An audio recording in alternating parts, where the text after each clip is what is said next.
എൻ്റെ കുട്ടിക്ക് മയോപ്പിയ ഉണ്ടോ എന്നുള്ളത് പല പേരൻസിൻ്റെയും ഒരു ആശങ്കയാണ്. അതിനാൽ ഇതിനെക്കുറിച്ച് കൂടുതൽ അറിയാം. ഹായ്, ഞാൻ doctor Shruti, paediatric ophthalmologist, precise eye care, Pandalam. എന്താണ് മയോപ്പിയ? അടുത്തുള്ളത് വ്യക്തമായി കാണുകയും ദൂരെയുള്ളത് മങ്ങി കാണുകയും ചെയ്യുന്ന അവസ്ഥയാണ് മയോപ്പിയ.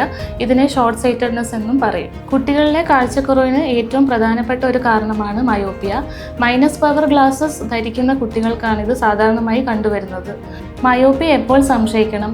കുട്ടി ടിവിയുടെ അടുത്ത് പോയി കാണുന്നത്, ദൂരെ നിന്ന് ബ്ലാക്ക് ബോർഡ് കാണാനുള്ള ബുദ്ധിമുട്ട്, എഴുതുമ്പോൾ അക്ഷരത്തെറ്റുകൾ വരുന്നതും തുടർച്ചയായ തലവേദന ഉണ്ടെങ്കിലും നമുക്ക് മയോപ്പിയ സംശയിക്കാം. മയോപ്പിയയുടെ റിസ്ക് ഫാക്ടേഴ്സ് നോക്കാം. മാതാപിതാക്കൾക്കും സഹോദരങ്ങൾക്കും മൈനസ് പവർ ഗ്ലാസസ് ഉണ്ടെങ്കിൽ, പ്രിമച്യൂറായി ജനിച്ച കുട്ടി, 10 മണിക്കൂറിലധികം വായനാശീലമുള്ള കുട്ടി, തുടർച്ചയായ സ്ക്രീൻ കാണൽ, ഔട്ട്ഡോർ ആക്ടിവിറ്റി ഇല്ലാത്ത കുട്ടികൾ, മങ്ങിയ വെളിച്ചത്തിൽ വായിക്കാൻ ഇഷ്ടപ്പെടുന്ന കുട്ടികൾ. മയോപ്പിയ പവർ കൂടുന്നത് എങ്ങനെ തടയാം? സ്ക്രീൻ സമയം ഒരു ദിവസത്തിൽ 1 മണിക്കൂറിൽ താഴെയായി ഉറപ്പാക്കണം. വായന കണ്ണിൽ നിന്ന് കുറഞ്ഞത് 14 ഇഞ്ച് ദൂരത്തിൽ ഉറപ്പാക്കണം. ഓരോ ദിവസവും കുട്ടികൾ 2 മണിക്കൂർ സൂര്യപ്രകാശമുള്ള സമയത്ത് പുറത്ത് ചെലവഴിക്കണം.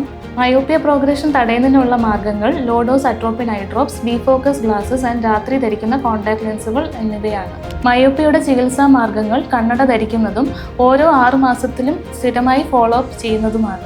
ഇവയിൽ ഏതെങ്കിലും ലക്ഷണങ്ങൾ നിങ്ങളുടെ കുട്ടികളിൽ കാണുകയാണെങ്കിൽ ഉറപ്പായും ഒരു പീഡിയാട്രിക് ഒഫ്താൽമോളജിസ്റ്റിനെ കാണേണ്ടതാണ്. ഓർക്കുക, നമ്മുടെ കുട്ടികളാണ് നാളെയുടെ ഭാവി.